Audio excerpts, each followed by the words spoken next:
this section, we're going to explore logarithmic functions and their properties. We will also evaluate logarithms and solve simple logarithmic equations. Let's go back to the exponential function. What we will discover in this section is that the inverse to the exponential function is the logarithmic function. To find the inverse, we go through the steps that we discussed previously in this chapter. Our last step in finding an inverse is to solve for y. The question here is, how do we get an exponent down so that we can solve for it? Let's go on to state the definition of the logarithmic function. Here are some very important conditions on this function. The domain of the log function is only positive values. The base must be positive and not equal to 1. Log base b of x equal to y is true if and only if x equals b to the y. If one is true, the other is true. The left-hand side is the logarithmic form, the right-hand side is the exponential form. You can move freely between the two forms depending on what you are trying to solve for. First of all, there's always a base associated with a logarithm. If you take the log of a number, the result represents an exponent. It's the exponent that, when placed on the base, gives you the number that you're trying to take the log of. Let's go back to finding the inverse of that exponential function. Remember, we were trying to get the solve for the exponent y and weren't sure how to get the exponent down. What we can do is rewrite x equals 4 to the y power in logarithmic form. The exponent is all by itself. The base of the exponential form is the base of the logarithm. And the x becomes the number you're taking the log of. Let's practice this by going from the exponential form to the logarithmic form. To rewrite 3 squared equals 9 in log form, keep in mind that when you take the log of a number, you get the exponent. Therefore, the exponent is isolated. The base of the exponential form matches the base of the logarithm, and the result of the exponential form is the argument of the logarithm. By the way, the argument is the number or expression you are taking the log of. Look closely through the next 2 examples and see if on your own you can rewrite these in log form.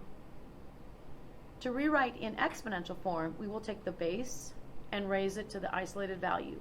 This equals the argument of the logarithm.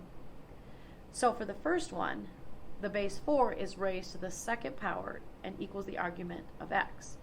I will leave you to verify the other 2. This slide contains some basic properties of logarithms. They will be useful when it comes to simplifying log terms.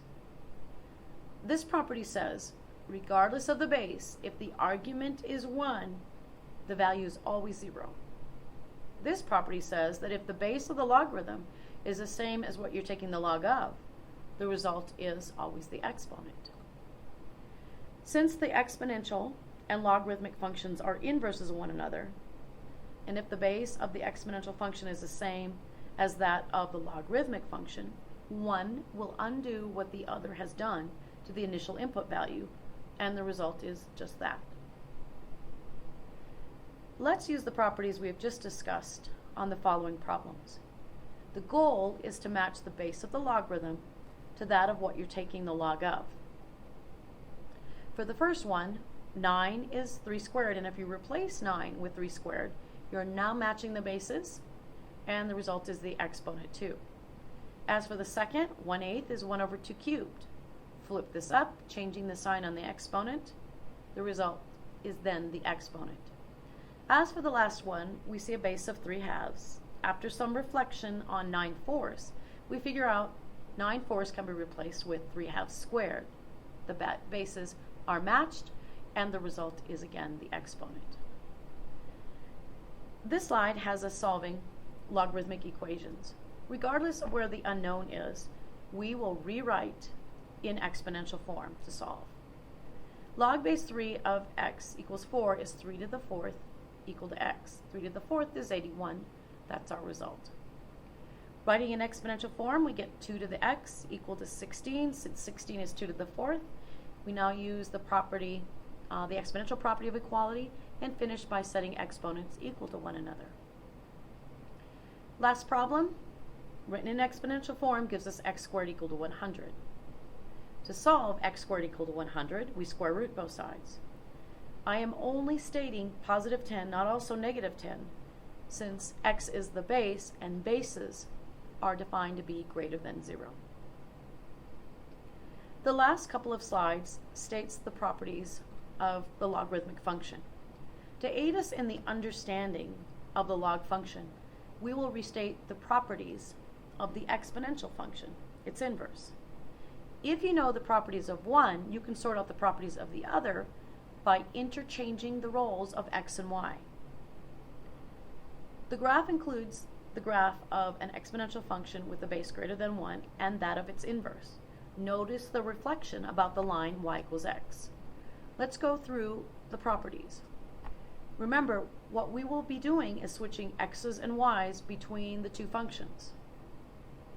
Look closely at the two properties, the domain and range. They're switched between the exponential and the logarithmic function. If the exponential function has a y-intercept, the logarithmic function has an x-intercept. They're both one-to-one functions, and they would have to be since they are inverses of one another.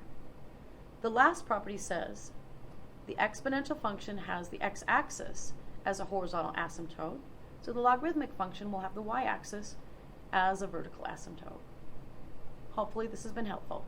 Thank you for listening.